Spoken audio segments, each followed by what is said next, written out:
کله چې یو سړی خپله ښځه په 3 طلاقونو باندې طلاقه کړي، نو بیا علماو ته راسي، نو علما ورته وایي چې د حل لارې بیرته دا ده چې اول بل سړي ته په نکاح باندې ورکه او هغه د جماع ورسره وکړي، او بیا چې عدتونه تیر سي نو هغه بیا هغه طلاق کړي چې جماع ورسره وکړه، طلاق به کړي او عدت تیر سو، بیرته اول میړه ته جایز ده.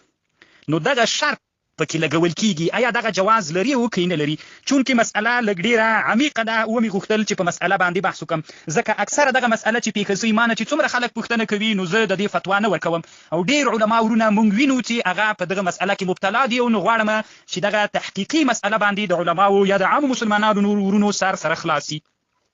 مسلمانان ورونو چې اول میړه ته کومه ښځه جایزه کیږي، چې یو میړه ښځه طلاقه کړله، بیرته چې د میړه ته جایزه کیږي چې بل میړه وکړي او هغه جماع ورسره وکړي، نو هغه حدیث ته چې موږ ته له وصل شاشي نور الانوار نه، خو هلته شرط نه و، هغه د عبدالرحمن ابن زبیر د هغه حدیث کې شرط نه و راغلی، د طلاقه کړله او بل صحابي وکړله بدون د شرط یې وکړه، بیا هم طلاق کړه، اولینی سړي وکړه. موږ کې داسې چل کیږي چې د اولي طلاق کې دویم ته چې ورکوي په دې شرط یې ورکوي چې ته به بیرته ماته طلاقې ماته مازې حلاله کړه، په دغه شرط باندې نکاح څنګه ده دا یوه مسئله.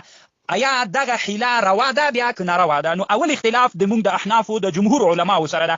احناف علما وایي که د شافعي صاحب سره ده، مثلا شوافع وایي که دغه شرط چا سره ولګوي چې ما خپله ښځه په 3 طلاقونو طلاق کړې، ته یې نکاح که په دې شرط جماع ورسره وکړه بیرته به یې طلاقوي، دغه شرط باندې نکاح بیخي صحیح کېږي نه.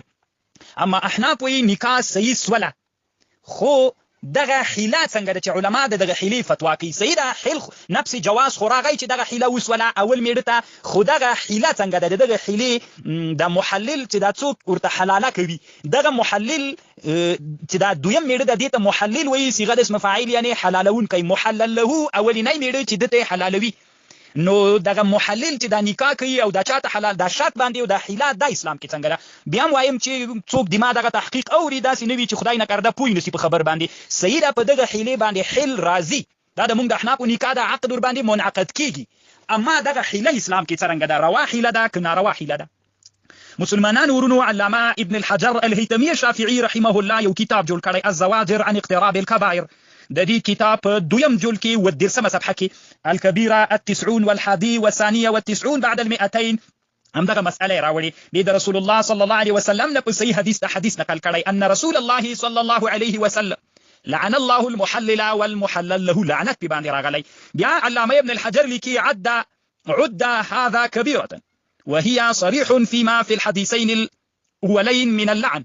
نو لوی بحث ور باندې کوي، دی وایي چې دا ګناه کبیره ده، یعنی دغه حیله چې یو ورته په دې شرط باندې که شرط نه یو سړي ښځه طلاق کړله لاړه بل سړي وکړه، بل وخت هغې ښځې له هغه سړي سره جنجال وکړه، نو کور کې ناسته وه، دغه سړي د اولیني بیا خبر ور ولېږه ویې کړله، خو هغه جمعه ورسره کړې وه، جایز ده، هېڅ پروا نه کوي، هېڅ مشکل نشته. اما مونږ چې کوو شرط پکې لګوو، دا شرط څنګه ده؟ لعن الله، دا ګناه کبیره ده. علامه ابن الحجر رحمه الله په الزواجر عن اقتراب الكبائر کې لیکلي دي. دویمه خبر علامه بدرالدین العیني عمدة القاری کې په شلم جل کې همدغه مسأله ذکر کړې ده. اختلفوا في عقد النکاح المحلل فقال مالك نه حلال کیږي الا بنکاح رغبه. امام ابو حنیفه او اصحاب النکاح جائزه ده ولا هو يقيم على نکاحه اولا، و بحث باندې کوي نو هغه وایي چې یعنی دا حیلت دا مکروه ده. د مونږ په احنافو کې علامه ابن الهمام په فتح القدیر کې په دې مسأله باندې بحث کړی ده. علامه ابن الهمام په فتح القدیر کې لیکلي دي وی دا مکروه تحریمی ده، یعنی صحیح ده حل راځي اول میړه ته بشرط التحلیل بان يقول تزوجتك على أن أحلك له أو تقول هي ذلك فهو مكروه كراهة التحريمي. دا مكروه ده كراهة التحريمي باندې مكروه ده. علامه ابن الهمام په فتح القدیر کې لیکلي دي سبب د عقاب ګرځيږي لقوله صلى الله عليه وسلم لعن الله المحلل والمحلل له، چې شرط کې ابن الهمام وایي که شرط نه کی د محلل نیت کیم دا وی چې په نکاح کوم بیا به بیرته طلاق کم، د محلل لهم نیت خو په خوله نه وایي بیا پروا نه کوي، اما مونږ خو شرط وو په خوله باندې، نو چې په خوله باندې شرط کو نو دا مکروه تحریمی ده. ابن الهمام په فتح القدیر 4 جول یو شپېتمه صفحې ده په اخر کې هم دغه مسأله ذکر کړې ده. علامه ابن النجيم رحمه الله په بحر الرائق کې دغه مسأله ذکر کړې. بحر الرائق 4 جل کې 90 صفحه کې دغه مسأله شته دا ولته ذکر کړې چې دا په اسلام کې د نفس حل راضی ما دغه حیله دغه تحلیل دا مکروه تحریمی ده. بیا ابن الهمام او فتح القدیر دواړو په دې بحث کړی چې دا شرط ولګاو دا شرط لازم ده کنه دا لازم ده. بیا بل مسأله د علما په دې مسأله یو مفصل بحث کوي، نو په دې کې دا خبره است. علامه خلیل احمد سهارنپوری په بذل المجهود کې راوړی ده. علي قاری رحمه الله په مرقات کې ذکر کړي دا حدیث هلته چې ذکر کیږي. علامه ابن خلیل احمد سهارنپوري په بذل المجهود کې دا مسأله ذکر کړي ده. ډیر ښه بحث په نهم جلد کې علامه په لسم جلد کې علامه خلیل احمد سهارنپوري رحمه الله کړی دا تحقیق ور باندې کړی دا. نو مسلمانانو ورونو ځکه مې وغوښتل چې دا تحقیق وکم. ډیر مولوي صاحبان دا مسأله ورته راسي دستي ورته بل چاته په نکاح کوي. نو علما دې لدینه جدا ځان وساتي دغه د تحلیل جواز دی دوی صحیح ده کدا سي وسی اول میړه ته حلاليږي خو تاسو دا د حیله او د چل مور کوي ځکه دا او څوک دی کوي هم بعض علما د سی چې هغه بیا مدرسې او مفتي تراسي مدرسې کې یو طالب ورته تایس مستعار او محلل وګرځوي. نو هغه بعضي بی علم علما او چې علم نه نو دغه کار بیا خدای نه کړدا یا د مدارسو په طالبانو باندې کې یا یو کوم متقي سړی وي ورته پیدا کوي په غدا کارو کوي. نو الله رسول الله ویل عن الله المحلل په محلل باندې لعنت سوي دی ورته متقي سړی را پیدا کوي. نو دغه مسأله چون کې داسې یو مسأله ولا چې د خلکو ورته ډیر فکر نه و. نو ځکه یو خبره ډیره ښه هغه علامه ابن الهمام کړي او خلیل احمد سهارنپوري کړي دا چې دا جدا باید دغه ټکی ته علما فکر وکړي.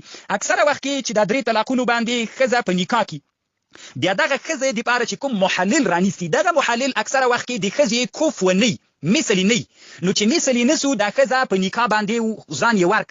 نو چې ځان یې په نکاح باندې ورک که دخول مر سره وکی نو چې ولی نه دلته موجود ځکه چې دا خزه خپل راځي سي دا نکاح نو میړه خو ګوري وکیل نه ده ځکه میړه چې طلاق کړل دا لاړه میړه نور ولی نه ده. نو د دې ورور پلار هغه دلته نه وي. اکثر هم داسې کیږي چې دا ډیر جدي او مهم ټکی ده. کله چې دا خزه ځان په نکاح باندې ورک یا میړه په نکاح ورکړ میړه خو ولی نه ده اکثر او دا غیر کفته ته ورک. نو چې غیر کفته ته ورک جماع عمر سره وکړه بیرته طلاق کړه اول میړه ته اوس جایز کیږي کنه. ابن الهمام وایي نه جایز کیږي ځکه نه جایز کیږي دغه نکاح محلل ته بخینه د منعقده سوي چې دا میړه محلل غیر کفوي ځکه که خزي چاته ځان په نکاح ورک یا به مثل وي یا به مثل نه کې مثل نو نو دلته د ولی اذن شرط کوي اذن وک نکاح منعقده ده کوي اذن ونک نکاح منعقده نه ده. نو دلته خو ولی بخي خبر نه ده او اکثر وایي د کیږي چې دغه نکاح غیر کفر ته ورکول کیږي او هغه دخول مر باندې وکي نه حلاليږي اول دی پاره. قال ابن الهمام وعلى المختار للفتوى لو زوجت المطلقه ثلاثا نفسها بغير كف ودخل بها لا تحل للاول. نو بیا علامه خلیل دغه ابن الهمام په فتح القدير کې لیکلي خلیل احمد سهارنپوري رحمه الله وی وينبغي باید ودا مسأله اغسی ذکر سي ځکه محلل په غالب کې غیر کفوي او کچیرته بیا غیر کفر ته په نکاح ورکړل سره خو ولی موجودو نو بیا سې کیږي. نو دا دویم ټکی مسلمانانو ورونو لګ ډیر ضروری ده. الله پاک دی وکي چې زه په مسأله کې حق ته رسیدلې اوسېږم. الله مو جوړ لره کامیابی مو نصیب سه. السلام علیکم ورحمت الله وبرکاته.